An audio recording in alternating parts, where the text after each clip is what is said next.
Hello, dear ones. Oh,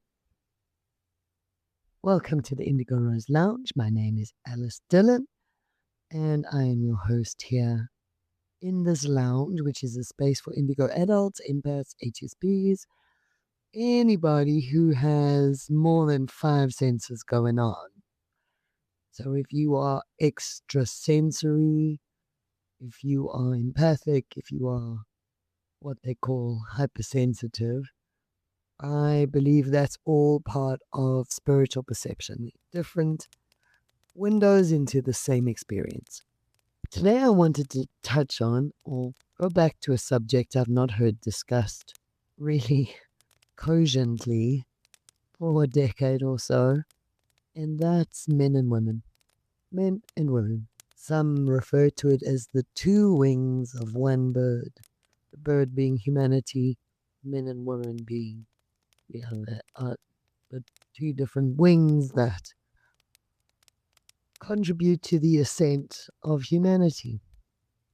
I always liked that image growing up, but I remember obviously as a child, the men-woman thing was discussed often, and then in my own early years, you really look back and see how a lack of self-awareness makes it impossible for you to truly understand someone else. There is also the argument that men will never understand women and women will never understand men.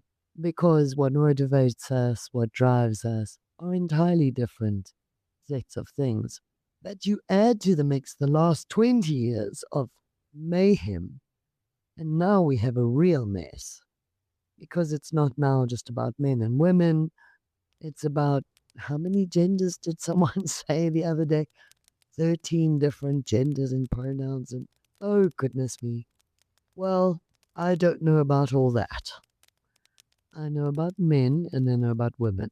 And so, if you fall out of those two categories, you might call me limited, and I'm okay with that. But that's the dynamic I understand.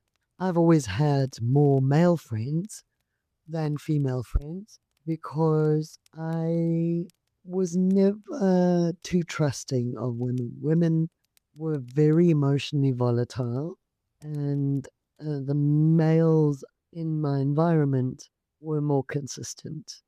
So I had obviously, my own childhood trauma.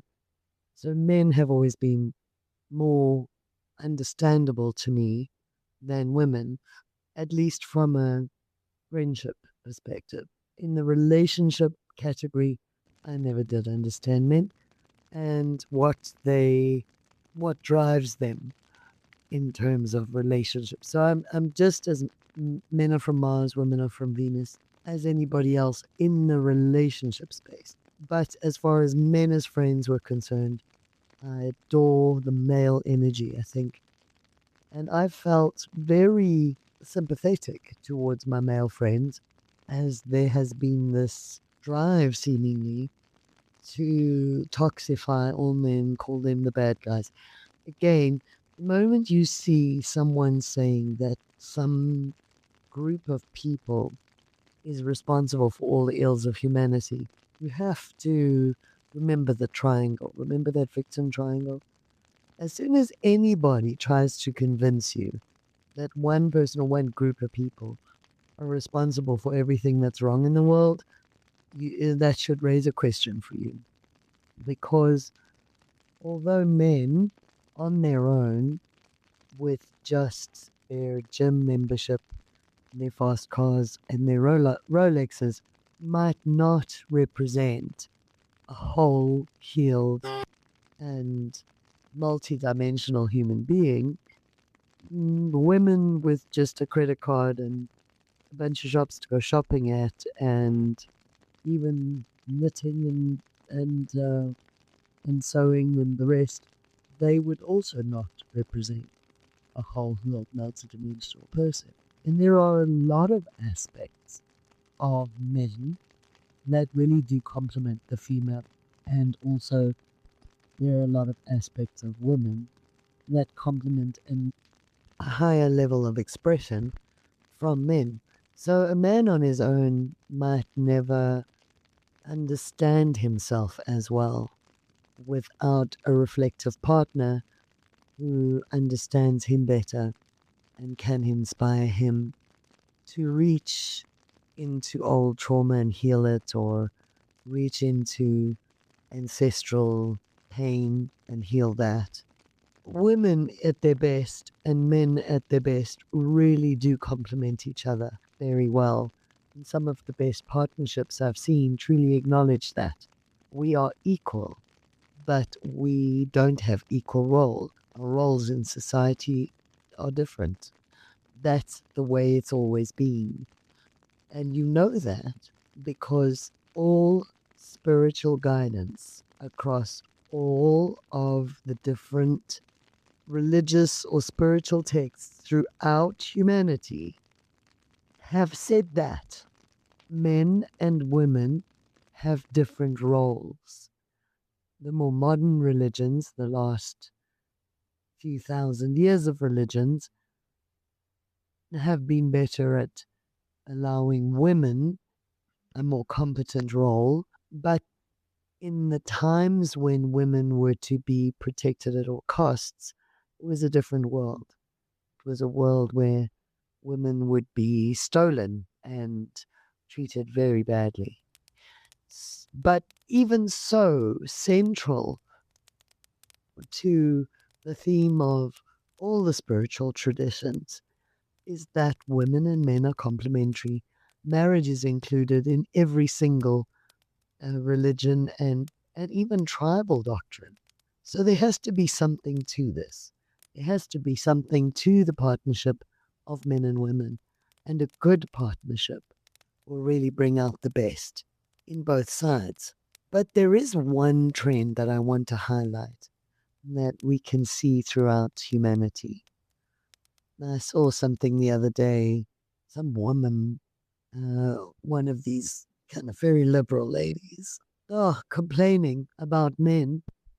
And I just thought to myself, well, you can't batter men around for 2 decades, calling them toxic and feminizing them and beating them up in every social community forum, and then turn around and blame them for not being their best selves.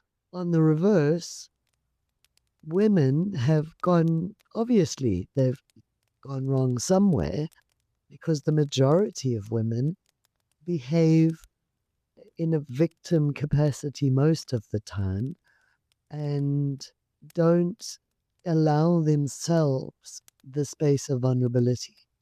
So we got a mess, people. We got a mess. In truth, most of the women I speak to still want really strong, your image of your firefighter, protector, warrior man who's also deeply self-analytical and still self-aware. So somewhere the cross between firefighter and guru, that would be ideal. That would just be great.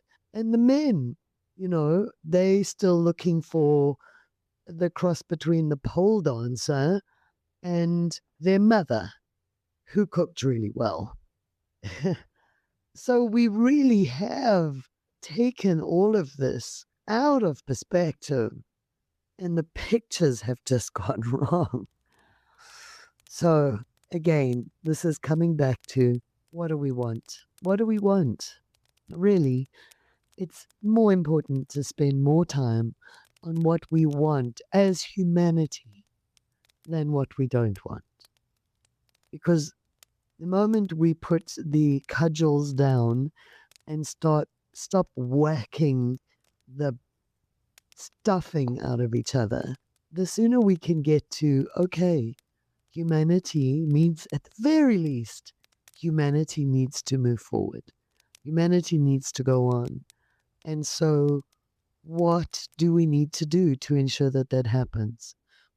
How much responsibility do women bear for facilitating the degradation of the man? And how much responsibility do men bear for belittling and lowering the standard on women? How much are we responsible for how squonk this is all gone? And what are we going to do with that? And ultimately, how do we get this back on track so that we can be focused on, what is it? On love, always.